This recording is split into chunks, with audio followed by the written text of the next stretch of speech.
மௌனம் காக்கின்ற அரசுகள் கட்சிகள் இந்த தேவேந்திர மக்கள் தேர்தலில் மட்டும் ஓட்டுகளை பெருக்குவதற்காக வாங்குவதற்காக எதையோ சொல்லி இந்த மக்களிடத்தில் வந்து வாக்குகளை வாங்கிவிட்டு இந்த மக்கள் பாதிக்கப்படும் போது அவர்கள் பின்னால் அணிவகுக்க மறுக்கிறார்கள். இதை வன்மையாக கண்டிக்கின்றோம். இதே மணிமூர்த்தீஸ்வரம் பகுதியிலே தோழர்கள் பட்டியல் நம்ம தலித்து தேவேந்திர இளைஞர்கள் மீதான சாதிய தாக்குதல், பள்ளியில் செல்லும் குழந்தைகள் மீதான தாக்குதல், ஒவ்வொரு தாக்குதலின் போதும் அந்த குற்றவாளிகள் சொல்கின்ற அந்த காரணங்கள் வித்தியாசமாக இருக்கின்றது.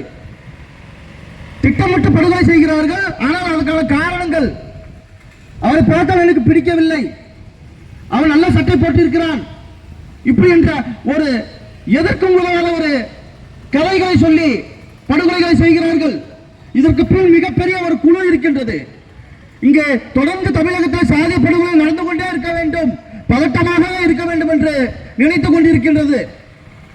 தமிழர்கள் ஒன்றிணைய வேண்டும் என்று சொன்னால் அதற்கு யார் தடையாக இருக்கிறார்கள் என்று நாம் நினைத்து பார்க்க வேண்டும். சாதிதான் இங்கு தடையாக இருக்கின்றது. தமிழர்கள் ஒன்றிணைய சாதி தடையாக இருக்கிறது. அந்த சாதியை யார் ஊக்குவிக்கிறார்கள் என்று சொன்னால் இந்துத்துவ சிந்தனை தான். RSS போன்ற இந்துத்துவ சிந்தனைவாதிகள் தான் இங்கு சாதியை ஊக்குவிக்கிறார்கள்.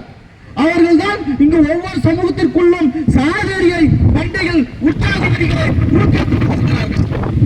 அவர்களால் தான் இங்கே சாதிய பிரச்சனைகள் தொடங்குகிறது. அந்த இந்துத்துவ சிந்தையுள்ள RSSகளை நாம் அடையாளம் காணாமல் அவர்கள் பின்னால் செல்வது மிக ஆபத்தான சிந்தனை. அதை ஒழித்து கட்ட வேண்டும்.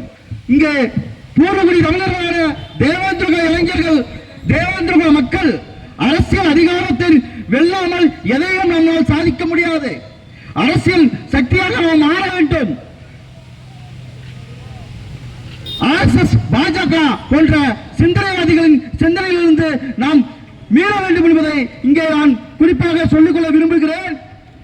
தமிழக அரசு நாங்கள் திராவிட முன்னேற்ற கழகத்திற்கு வாக்கு கேட்டு திராவிட முன்னேற்ற கழக வெற்றிக்காக உழைத்தவர்களாக இருந்தாலும் இங்கு நான் பாதிக்கப்படும் போது நான் அந்த தமிழக அரசுக்கு எதிராக குரல் கொடுக்க முதலாக வருவேன் என்பதற்காக இன்று தமிழ் புலிகள் கட்சியின் சார்பாக இந்த கண்டன ஆர்ப்பாட்டத்தில் நான் கலந்திருக்கிறேன். இன்னும் நான் வலிமையாக இருப்பேன். பாதிக்கப்பட்டவர்கள் பின்னால் தான் தமிழ் புலிகள் இருக்கும். இதுதான் எங்கள் தலைவர் நாகை திருவள்ளுவர் அவர்கள் சொன்னது. ஆகவே தமிழக அரசு காவல்துறையை கட்டுக்குள் வைத்துக் கொள்ள வேண்டும். காவல்துறையில் RSS சிந்தனைவாதிகள் கடந்த அதிமுக ஆட்சியில் 10 ஆண்டுகள் ஆட்சியில் புகுந்து விட்டார்கள். அவர்களை கலையெடுங்கள் என்று தமிழக முதல்வருக்கு நாங்கள் சொல்லியிருக்கிறோம். ஆனால் தமிழக முதல்வர் அதற்கான நடவடிக்கைகளை எடுப்பதில்லை. கல்வித்துறையில் இன்று சாதியவாதிகள் இருக்கிறார்கள். அதனால்தான் கல்வித்துறையில் இன்று ஒரு இளைஞனுடைய புத்தகத்தில் முதல் பக்கத்தில் ஆசிரியர் இவர் என்ன சாதி என்று எழுதுகிறார். இது செய்தியாக பத்திரிகை சாதி வந்திருக்கிறது.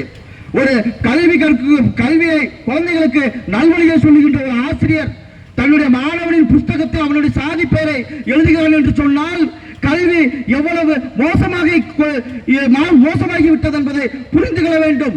பள்ளி செல்லும் இளைஞன் தன்னுடைய புத்தக பையில் சாராயத்தை கொண்டு சென்றிருக்கிறார். இதெல்லாம் தடுக்க வேண்டிய அரசு வேடிக்கை பார்க்கிறது. இதே நால்வரையில் சிறுவன் வீட்டில் புகுந்து தாக்குதல் செய்தார்களே, அதெல்லாம் ஒரு சாதியம்தான். இதெல்லாம் ஒழிக்காமல் நாம் விடுதலை பெற முடியாது.